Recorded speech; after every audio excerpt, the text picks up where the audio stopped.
Thank you, DVC, for those very kind words concerning my background. DVC, senior government officials present, social and development partners present, members of staff, students, distinguished guests, ladies and gentlemen, good afternoon. I'm Jambo. Mukopoa. I'm here to represent my boss, the Cabinet Secretary, Ministry of Labor and Social Protection, Dr. Alfred Mutua, who sends his greetings to you. He was unable to join you this afternoon owing to the fact that we have a very, very aggressive program as it is currently to look for job opportunities, not only within our country, within our economy, but also in the international labor market. So he left yesterday evening for the Middle East to look for employment opportunities for professionals to work there and eventually make their contribution by remitting their savings back home. Mumepokea salamu zake? Yule jamaa wa mbele iko sawa. And indeed, I want to assure you that there is a bright future ahead. That is the reason why he felt it important that he sends me, not only any other senior government official to represent him, but the next in line in terms of the hierarchy of leadership in our ministry. So I'll go ahead and read his speech, and then thereafter I'll also give my remarks as Principal Secretary Labor, just shortly, and then we'll call it a day. So ladies and gentlemen, it gives me great pleasure to join you during the Kenyatta University Career Week. It is encouraging to note that the theme for this event is Future Outlook, Careers for Sustainable Development in the Digital Age and Green Economy. The theme for this event is timely, as it is taking place at a time when the labor market system is rapidly changing as follows. One, on digitization, as Kenya prepares to take advantage of the fourth industrial revolution that brings together digital, biological, and physical technologies, new jobs and job losses will demand changing skills requirements. Secondly, on the green transition, the future of work in Kenya will be affected by the green transition due to environment-related hazards resulting from climate change, biodiversity loss, land degradation, and pollution. Regulatory reforms and emission targets will bring about downsizing and restructuring in high carbon brown industries, whereas employment growth can be expected in low carbon, that is green industries. This therefore calls for the development of green skills for the green economy. The third factor is globalization. Increased globalization offers local industries new opportunities and the potential for participating in regional and global value chains. This will raise the demand for new skills that enhance effective participation in the global value chains. The fourth factor is demographic changes. Current demographic trends, such as the emergence of aging populations in developed countries, has resulted in global competition for workers. Kenya stands to benefit from this expected shortfall in labor. In the context of these changes, it is crucial that young people are empowered to navigate these changes effectively with relevant, recognized, and certified skills. Ladies and gentlemen, the government is committed to ensuring that young people easily access and retain employment in productive and decent jobs. The Constitution of Kenya affirms the right of the youth to access relevant education and employment as in accordance with Article 55 of our Constitution. It also affirms the right of minorities and marginalized groups to access special opportunities in educational and economic fields, including special opportunities for access to employment. Furthermore, a key plank of the government's bottom-up economic transformation agenda, the better agenda, is the pursuit of economic empowerment through job creation. Therefore, ladies and gentlemen, the Ministry of Labor and Social Protection has put in place measures to improve the employability of our youth. And these include: 1, policies and strategies. Development of employability policies and strategies related to employment, skills development, career guidance, industry education linkages, work-based learning, labor mobility, and the green transition are being established.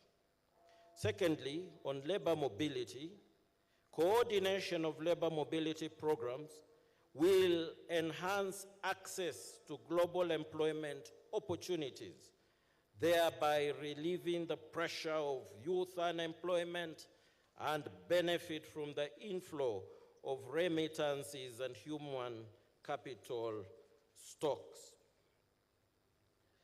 Third is on active labor market policies. Coordination of programs related to active labor market policies, including job placement, career guidance services like what we have today, work-based learning, post-training and skills development, and recognition of prior learning will enhance employment opportunities in the labor market.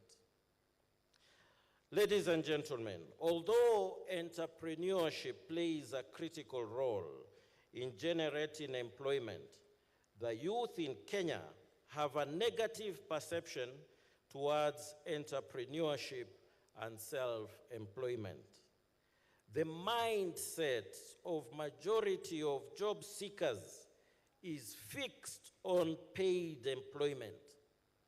Yet the rate of creation of formal jobs has reduced over time.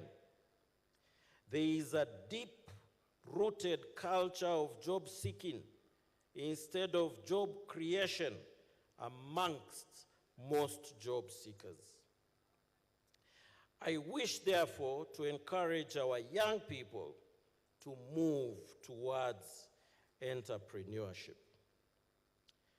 Ladies and gentlemen, let me conclude my remarks by thanking the Vice Chancellor and staff of the Kenyatta University for organizing this event. Your commitment towards enhancing youth employability is commendable. Thank you, and God bless you.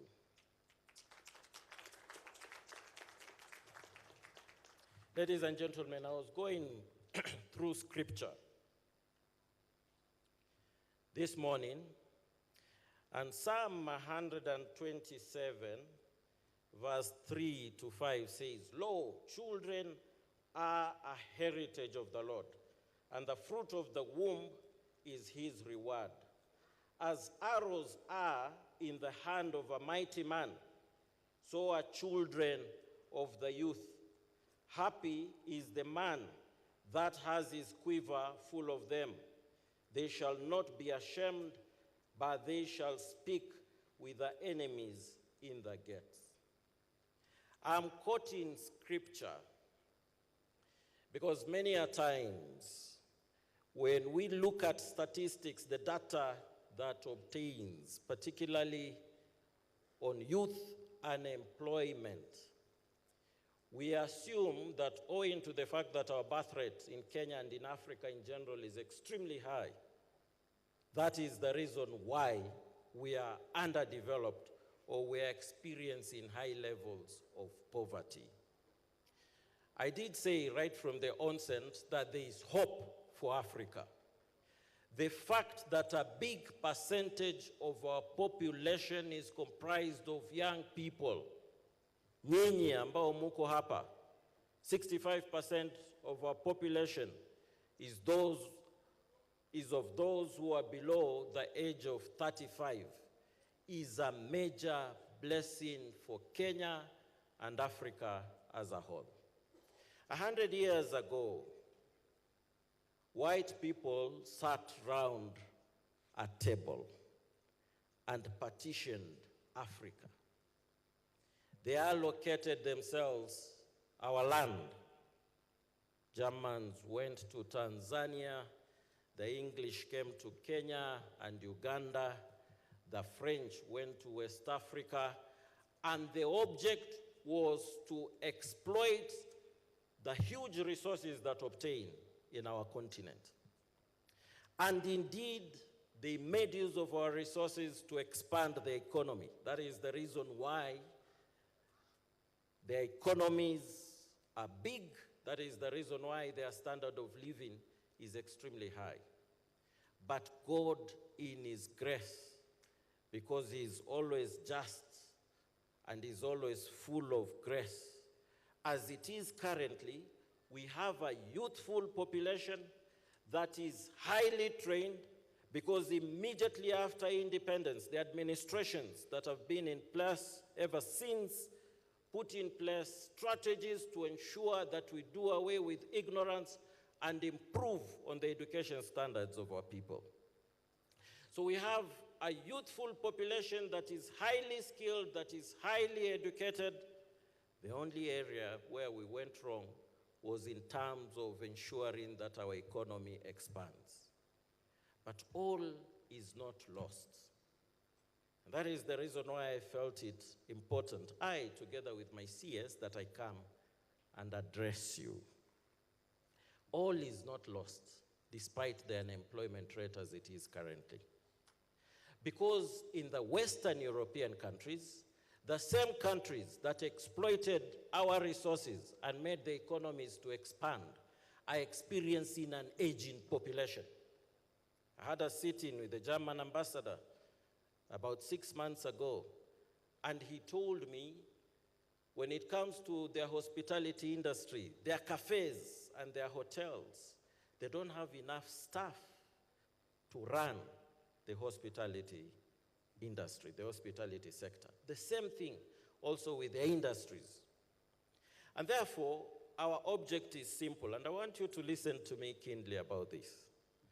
Last year, our young people in the diaspora, young Kenyans in Europe and America and other countries, other developed economies, because they are patriotic, were able to remit back home $4.3 billion US. We have been dependent on European countries to give us aid to exploit our resources and expand our economy. At no period of time have we received such a high amount of money. 4.3 billion shillings is about 663 billion Kenya shillings. If you are to push it to just about 1 trillion shillings, that will be a quarter of our national budget. Resources coming from our own people who need to come and exploit our resources for our own good. Now, what am I trying to say? We are looking for job opportunities as it is currently for a number of you. Our object is for you to go for short-term contracts, 3 years, 4 years, maximum 5 years. Then remit back that which you've been able to earn, so that as we sit as government with the Kenya Investment Authority and the rest of the other ministries involved in matters trade and industry, we can come up with a package for you that will guarantee you the highest return on your investment. And there are models that we can emulate. Our athletes in North Kenya, North Rift, Eldoret, and those counties were earning a lot of money. But because government was not strategic enough to ensure that they guide them towards how to use those resources, we'll end up with many social problems there. 5, 6 years ago, when we came up with a good package for them, we started seeing the North Rift develop. As it is now, Eldoret is a thriving city. There is no question about it. So, looking at other models also that we've seen the world over, China, for example, 40 years ago, China closed its economy and sent their young people to Ivy League universities, Yale, Harvard, and the like. They were able to get technology as it obtained then and came back home with that technology and with a lot of resources, and they were able to expand their economy. So what I'm trying to say is, this as a strategy, if we are to utilize it well, we will get money coming back from our own, we will expand our economy, we will ensure that more young people are employed by their own coming back home and establishing industries. And hopefully, ladies and gentlemen, poverty will be a thing of the past. This is just one of the strategies that we're employing. Of course, it behoves us also as a ministry to ensure that a percentage of you get employed within, and indeed, there are policies that we have established towards ensuring our economy expands.